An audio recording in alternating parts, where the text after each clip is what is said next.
13వ అధ్యాయం. ఈ అధ్యాయంలో వశిష్ఠుల వారు జనక మహారాజుకు కార్తీక మాసంలో చేసే కన్యాదాన మహత్యాన్ని ఈ విధంగా చెప్పసాగారు. మహారాజా, ఈ మాసంలో కన్యాదానం భక్తితో కనుక చేసినట్లయితే ఈ విధంగా చేసిన వాళ్ళకి అన్ని పాపాలు తొలగిపోయి పితృదేవతల యొక్క స్థానాన్ని, బ్రహ్మ పదాన్ని కూడా పొందుతారు. ఈ విషయంలో ఒక ఇతిహాసం ఉంది, విను అంటూ ఈ విధంగా చెప్పసాగాడు. ద్వాపర యుగంలో వంగదేశంలో సురవీరుడు అన్న పేరు గల దుర్మార్గుడైన క్షత్రియుడు ఉండేవాడు. అతడు గొప్ప పరాక్రమాలు కలవాడే. అతనికి జింక కన్నుల వంటి అందమైన భార్య కూడా ఉంది. కానీ విధివశాత్తు దాయాదుల వల్ల రాజ్యాన్ని పోగొట్టుకొని అతని భార్యతో సహా అడవుల్లో జీవించసాగాడు సురవీరుడు. గర్భవతి అయిన అతని భార్య పాపం భర్తతోనే ఏది దొరికితే అది తింటూ, వారిద్దరూ కూడా ఒక పర్ణశాలని నిర్మించుకొని ఆ విధంగా జీవనం కొనసాగించుకుంటూ ఉన్నారు. ఒక శుభముహూర్తాన ఈ దంపతులకు ఓ అందమైన కుమార్తె కలిగింది. ఆ కుమార్తె కాలక్రమేణా పెరిగి పెద్దదయింది. ఎవ్వరు చూసినా ఇట్టే ఆకర్షితులైపోయేవారు. అంతటి అందం, సౌందర్యం ఆమె సొంతం.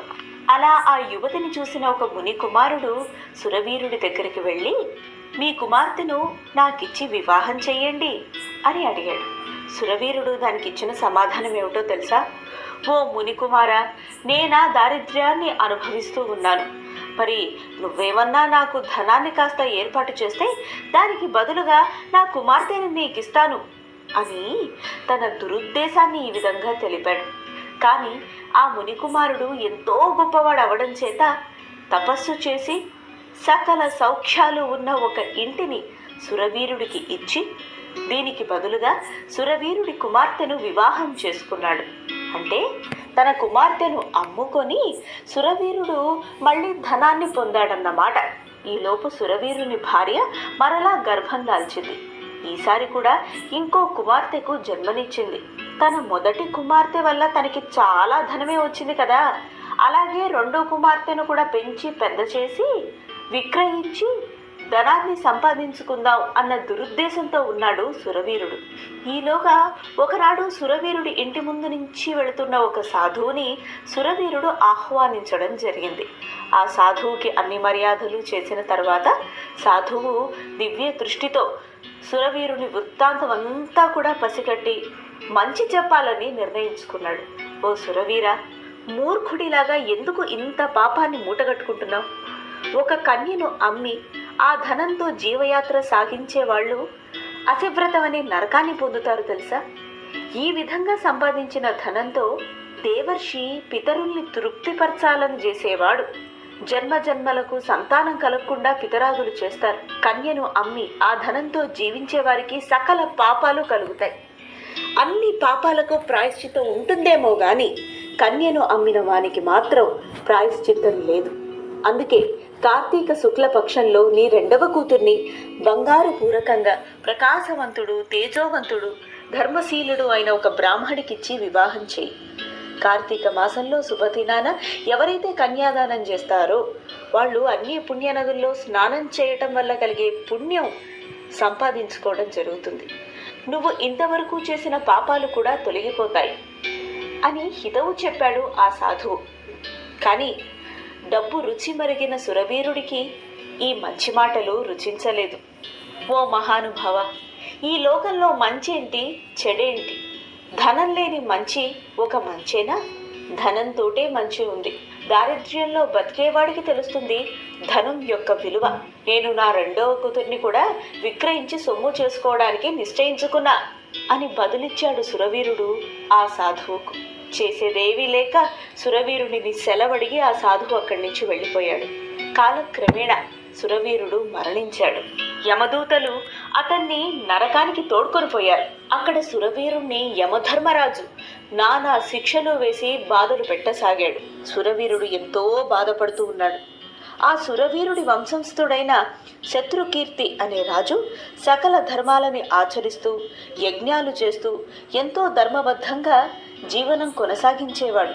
మరణాంతరం విష్ణుపదం చేరవలసిన ఆ శృతకీర్తి నరకలోకం చేరాడు.